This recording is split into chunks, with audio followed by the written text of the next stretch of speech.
भगवान श्री गणेश की जय हो। इस बार संकष्टी चतुर्थी का व्रत माघ माह के कृष्ण पक्ष के चतुर्थी तिथि 10 जनवरी 2023 मंगलवार को रखा जाएगा। इसे अंगारकी चतुर्थी और लंबोदर संकुष्टी चतुर्थी के साथ तिलवा चौथ व्रत भी कहा जाता है। गणेश जी एवं चौथ माता की पूजा के बाद कथा सुनने और पढ़ने का विधान है। इसका फल और भी उत्तम होकर मिलता है जब चतुर्थी की पूजा में गणेश जी की 4 कथाएं पढ़ते एवं सुनते हैं। तो आइए सुनते हैं माघ चौथ की पहली कथा। कथा प्रारंभ करने से पहले आपसे एक अनुरोध है कि चैनल को लाइक एवं सब्सक्राइब अवश्य कर लीजिए ताकि आगे भी आप ऐसी ही पूरी जानकारी एवं कथा का फल प्राप्त कर सकें। तो आइए कथा को प्रारंभ करते हैं। वक्रतुंड महाकाय सूर्यकोटि संप्रभः निर्विघ्नं कुरु मे देव सर्वकार्येषु सर्वदा। गजाननं भूतगणादिसेवितं कपितजम्बूफलचारुभक्षणं उमासुतं शोकविनाशकारकं नमामि विघ्नेश्वर पादपंकजं। श्री गणेश की जय हो। संकट चौथ की कथा। किस शहर में एक सेठ सेठानी रहते थे। उनके कोई संतान नहीं थी, इससे दोनों बहुत ही दुखी रहते थे। एक बार सेठानी ने पड़ोस की स्त्रियों को तिल चौथ का व्रत करते हुए देखा तो पूछा कि आप यह किसका व्रत कर रही हैं व इस व्रत को करने से क्या फल मिलता है। तब उन्होंने बताया कि इस व्रत को करने से धन वैभव पुत्र अमर सुहाग प्राप्त होता है, घर में सुख शांति का वास होता है। तब सेठानी बोली कि यदि मेरे पुत्र हो जावेगा तो मैं चौथ माता गणेश जी को 1.25 किलो तिलकुट्टा चढ़ा दूंगी। चौथ माता की कृपा से 9वें महीने पुत्र की प्राप्ति हो गई, पर वह चौथ माता को तिलकुट्टा चढ़ाना भूल गई। लड़का बड़ा हो गया और सेठानी को उसके विवाह की चिंता हुई तो उसने चौथ माता को 5.25 किलो का तिलकुट्टा बोल दिया। लड़के की सगाई अच्छे कुल वाली सुंदर सुशील कन्या से हो गई और लग्न मंडप में फेरे होने लगे। लेकिन भाग्यवश सेठानी फिर भी तिलकुट्टे का भोग लगाना भूल गई और इससे चौथ माता और गणेश जी कुपित हो गए। अभी 3 ही फेरे पड़े और चौथ माता ने लड़के को ले जाकर गांव के बाहर पीपल के पेड़ पर छिपा दिया। सब लोग अचंभे में रह गए कि एकाएक दूल्हा कहाँ चला गया। कुछ दिन बाद वह लड़की गणगौर पूजने जाते हुए उस पेड़ के पास से निकली तो पेड़ की कोटर में बैठा दूल्हा बोला, आवो मेरी अर्ध ब्याही नार आवो। तो वह भागी हुई अपने घर गई और अपनी माता को सब घटना कह सुनाई। यह समाचार सुनते ही सभी परिवारजन वहां पहुंच गए और देखा कि यह तो वही जमाई राजा हैं जिसने हमारी बिटिया से आधे फेरे खाए थे और उसी स्वरूप में पीपल पर बैठे हैं। तो सभी ने पूछा कि आप इतने दिनों से यहाँ क्यों बैठे हो, इसका क्या कारण है। जमाई राजा बोले, मैं तो यहाँ चौथ माता के गिरवी बैठा हूँ। मेरी माता से जाकर कहो कि वह मेरे जन्म से लेकर अभी तक के बोले हुए सारे तिलकुट्टे का भोग लगाकर और चौथ माता से प्रार्थना करके क्षमा याचना करें जिससे मुझे छुटकारा मिले। तब लड़के की सास ने अपनी समधन को जाकर सारा हाल सुनाया। तब तो दोनों समधनों ने 1.25 मण का तिलकुट्टा गणपति भगवान व चौथ माता जी को पूजन करके भोग अर्पण करके क्षमा याचना की। तो चौथ माता ने प्रसन्न होकर दूल्हे राजा को वहां से लाकर बैठा दिया। वहां वर वधू के साथ फेरे पूरे हुए और वर वधू सकुशल अपने घर के लिए विदा हुए। चौथ माता की कृपा से दोनों परिवारों में खुशहाली छा गई। हे चौथ माता, जैसा उस लड़के के साथ हुआ वैसा किसी के साथ ना हो और कोई भी भगवान को बोला हुआ प्रसाद चढ़ाना ना भूले। दूसरी कथा संकटी चतुर्थी पर इस तरह से है। 2 देवरानी जेठानी थीं। जेठानी के बहुत धन था, देवरानी गरीब थी। देवरानी भगवान गणेश जी की बहुत आराधना करती थी। वह अपनी जेठानी के घर रोज आटा पीसने के लिए जाती थी। जिस कपड़े से आटा छानती थी वो कपड़ा अपने घर लाकर पानी में धो लेती और अपने पति को घोल पिला देती। एक दिन जेठानी के बच्चों ने देख लिया।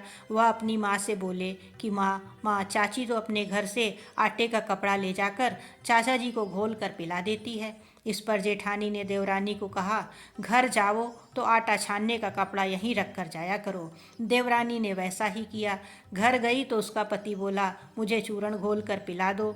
देवरानी बोली कि उसने आटा छानने वाला कपड़ा वहीं रख लिया है, इसलिए मेरे पास आपको खिलाने के लिए कुछ भी नहीं है। लेकिन उसके पति ने भूख से व्याकुल होकर उसको लकड़ी ही लकड़ी से खूब मारा। भाग्यवश उस दिन तिल चौथ माता का व्रत था। श्री गणेश जी का स्मरण करती हुई वह भूखी ही सो गई। तभी थोड़ी देर बाद श्री भगवान गणेश ने आकर कहा कि आज तो तिल चौथ का व्रत है और तू भूखी क्यों सो रही है। तब देवरानी ने सारा वृत्तांत कह सुनाया। तब भगवान बोले कि आज मैंने तिल चौथ के कारण चूरमा व तिलकुटा बहुत खाया है, इसलिए निमटने का मन है, सो कहाँ जाऊं। वो बोली, महाराज इतनी सारी जगह पड़ी है, चाहे जहाँ चले जाओ। गणेश जी ने सारा घर सन दिया। निबटने जाकर बोले, पोछूं कहाँ। वह बोली, मेरा लिलाट पड़ा है, पोंछ लो। गणेश जी पोंछ कर चले गए। थोड़ी देर बाद उठकर देखा तो सारा घर हीरे मोती से जगमगा रहा था। सारा सिर भी सोने की आभा से चमक रहा था। धन को बटोरने में देर हो गई, इसलिए जेठानी के यहाँ नहीं जा सकी। जेठानी ने अपने बच्चों को चाची के घर देखने के लिए भेजा कि चाची क्यों नहीं आई है। आकर कहा, माँ माँ, चाची के घर में अब बहुत धन हो गया है। जेठानी भागी भागी अपनी देवरानी के पास आई और पूछा कि इतना धन कैसे हुआ। भोली भाली देवरानी ने सारी घटना सच सच बतला दी। इतना सुनकर जेठानी अपने घर आई और अपने पति को बोली कि मुझे लकड़ी ही लकड़ी से बहुत मारो। देवरानी को देवर जी ने बहुत मारा, इसलिए उसके बहुत धन हो गया। उसका पति बोला, भाग्यवान, अपने अन्न धन के भंडार तो वैसे ही भरे हैं, तू धन के लालच में क्यों मार खाती है। लेकिन वो नहीं मानी और बहुत मार खाकर अपना मकान खाली करके गणेश जी का स्मरण करके सो गई। गणेश जी महाराज आए और कहने लगे, फालतू में मार खाने वाली, उठ और मुझे बता कि मैं कहाँ निमटने जाऊँ। तब वो बोली, मेरी देवरानी का छोटा सा मकान था, मेरे तो बहुत बड़ा मकान है, जहाँ इच्छा हो वहीं चले जाओ। गणेश जी ने निमटना कर लिया। अब गणेश जी बोले, पोछूं कहाँ। तो जिठानी ने गुस्से से कहा, मेरा लिलाट पड़ा है, पोछ कर चले गए। थोड़ी देर बाद आकर देखा तो सारा घर सड़ रहा था और बदबू आ रही थी। तब वो बोली कि हे गणेश जी महाराज, आपने मेरे साथ छल कपट किया है। देवरानी को तो धन वैभव दिया और मुझे कूड़ा और बदबू दी। गणेश जी आए और बोले, तूने धन के लालच में मार खाई। जेठानी क्षमा याचना करने लगी, हे गणेश भगवान, मुझे तो धन नहीं चाहिए, सब पहले की तरह कर दो। तब गणेश जी बोले कि अपने धन में से आधा धन देवरानी को दे दो, जब ही मैं अपनी माया ठीक करूँगा। जेठानी ने आधा धन देवरानी को दे दिया, परंतु कहीं एक सुई धागा रह गया। जब जेठानी ने सुई धागा देवरानी को दिया, तब भगवान गणेश जी ने अपनी लीला समाप्त कर दी। रिद्धि सिद्धि के दाता गणेश जी भगवान, जैसा आपने जेठानी के साथ किया वैसा किसी के साथ नहीं करना। जैसे देवरानी के भंडार भरे वैसे सभी के भरना। कहानी कहने, सुनने, हुंकारा भरने वालों की मनोकामनाएं पूर्ण करना। बोलो श्री गणेश भगवान की जय हो।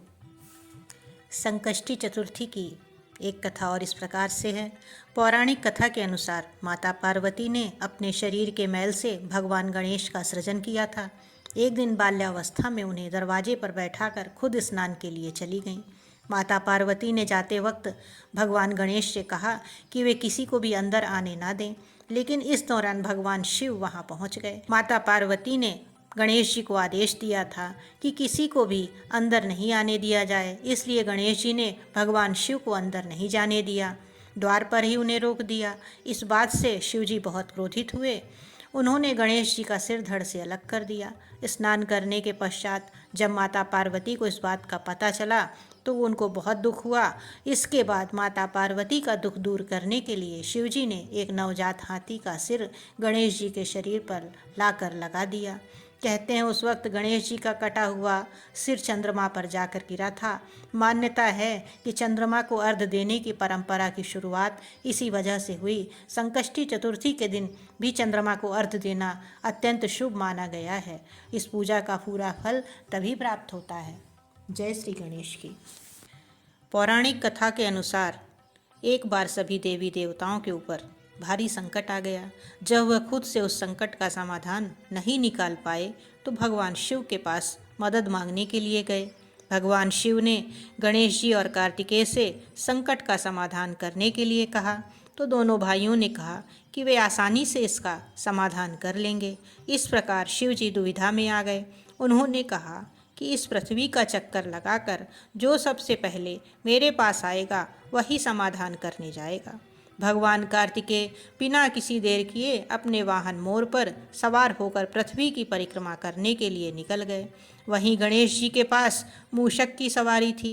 ऐसे में मोर की तुलना में मूषक का जल्दी परिक्रमा करना संभव नहीं था। तब भी उन्होंने बड़ी चतुराई से पृथ्वी का चक्कर न लगाकर अपने स्थान पर खड़े होकर माता पार्वती और भगवान शिव की 7 परिक्रमा की। जब महादेव ने गणेश जी से पूछा कि उन्होंने ऐसा क्यों किया, तो इस पर गणेश जी बोले, माता पिता के चरणों में ही पूरा संसार होता है, इस वजह से मैंने आपकी परिक्रमा की।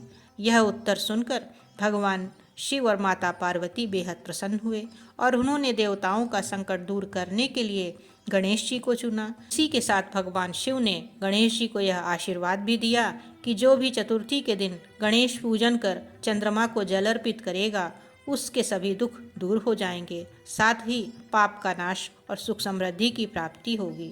बोलो श्री गणेश भगवान की जय हो। इसी के साथ हम आपसे आज विदा लेते हैं और आगे भी इस तरह की पौराणिक एवं धार्मिक कथाओं को सुनने के लिए चैनल को लाइक एवं सब्सक्राइब अवश्य करें।